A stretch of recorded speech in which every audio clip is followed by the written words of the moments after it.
একটা জিনিস যে সবার বাচ্চা থেকে বুড়ো সবার জিভে জল আনতে পারে। তো আমি ক্লাসেস করিয়েই যাচ্ছিলাম, দেন সাডেনলি আমি এখানটায় দেখলাম যে একটা ঠাকুমা, আমি প্রায় দেখি বাট আমার খাওয়া হয় না, তো আজকে একটু টাইম আছে বলে দাঁড়িয়েছি। আর তোমার এটা কি আচার? কি আচার বলো? চালতার আচার। আর এছাড়া কি তুমি আর কোনো আচার বিক্রি করো? আচ্ছা, এর মধ্যে তুমি মানে এগুলো কি তুমি নিজেই বানাও? আর সব আচার তুমি নিজেই বানাও?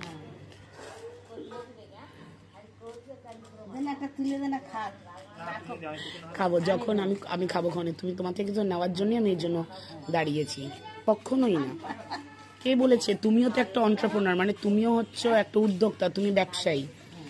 তুমি নিজের মতো করে যখন ব্যবসা করতে চাইছো, এটা সুন্দর।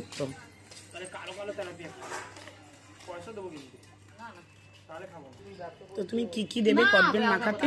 কাসুন্দি, এটা হচ্ছে কাসুন্দি, কাঁচা লঙ্কা, ধনে পাতা, বিট নুন। সত্যি কথা বলতে আমার এখনই জিভে জল আসছে, একটা এত সুন্দর গন্ধ বেরিয়েছে।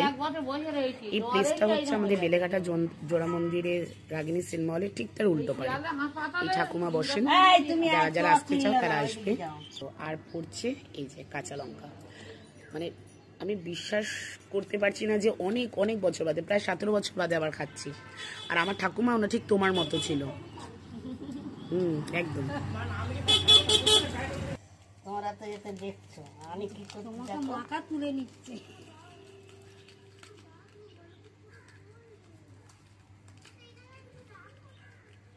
প্রত্যেকটা নুকির ওই গাছ উঠবে, গাছ উঠবে আমারও মা।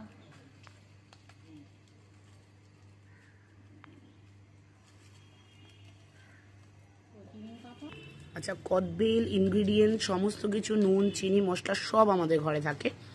যেটা থাকে না সেটা হচ্ছে এই সুন্দর ঠাকুমাটার মতো যে সুন্দর করে আমাদেরকে মেখে দেবে। কেন এই মাখার ওপরই কিন্তু রয়েছে আমাদের সমস্ত কারুকার্য। এই যে এখন দেওয়া হচ্ছে কোরিয়েন্ডার লিভস।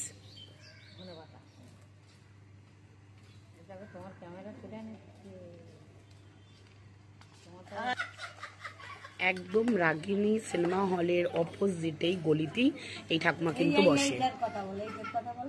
একদম পাশে একটি বিল্ডিং আছে, দেখিয়ে দিচ্ছি আমি লোকালিটিটা।